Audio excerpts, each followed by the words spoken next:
બનાસકાંઠાના ભાદરવી પૂનમના મહામેળાના ચોથા દિવસે આજે અંબાજીમાં માનવ મહેરામણ ઉમટ્યું છે। અંબાજીના ચોકમાં ભક્તોનું ઘોડાપુર ઉમટ્યું છે। ગુજરાતભરમાંથી પદયાત્રા કરીને આવતા પદયાત્રિકો અંબાજી પહોંચ્યા છે અને અંબાજીમાં ભક્તિ અને શક્તિનો માહોલ સર્જાયો છે।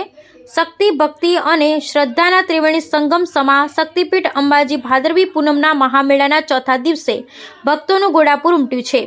ગુજરાતભરમાંથી પદયાત્રિકો પદયાત્રા કરી અને અંબાજી આવી પહોંચ્યા છે અને અંબાજીમાં ભક્તિનો માહોલ સર્જાયો છે। અંબાજી આવવા તરફનો એક પણ માર્ગ એવો નથી જ્યાં માનવ સાંકળ ન રચાઈ હોય। આવી રીતે પણ વર્ષોથી માઈ ભક્તો અમદાવાદ સહિત ગુજરાતભર અંબાજી પદયાત્રા કરી અને પહોંચે છે। માર્ગમાં અનેક જગ્યાએ સેવા કેમ્પ સહિત સેવાભાવી લોકો પણ આ પદયાત્રીઓની સેવા કરે છે અને જેને કારણે પદયાત્રિકોના અને માઈ ભક્તોના ચહેરા પર થાક નથી હોતો। અંબાજીમાં આવી અને માઈ ભક્તોને મનને શાંતિ મળે છે। ત્યારે હજુ પણ મહામેળાના 3 દિવસ બાકી છે અને આવનારા 3 દિવસોમાં પણ ભક્તોનું ઘોડાપુર અંબાજીમાં ઉમટી પડશે।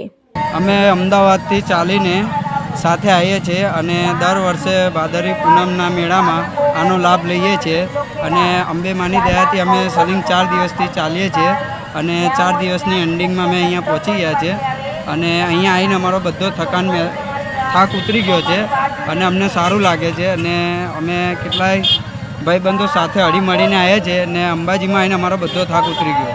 અમે રાધનપુરથી આવીએ છીએ। અહીં પહોંચતા અમને 4 દિવસ થયા છે। છેલ્લા 6 વર્ષથી આવા છું। અમને બહુ સારું રહે છે, શ્રદ્ધાય સારી છે। માતાજી બધી મનોકામના પૂર્ણ પણ કરે છે। સેવા ભાવ તો ઘણા છે અને સેવા ભાવી બહુ છે, કેમ્પો સારા છે। ચૌધરી પ્રવીણભાઈ।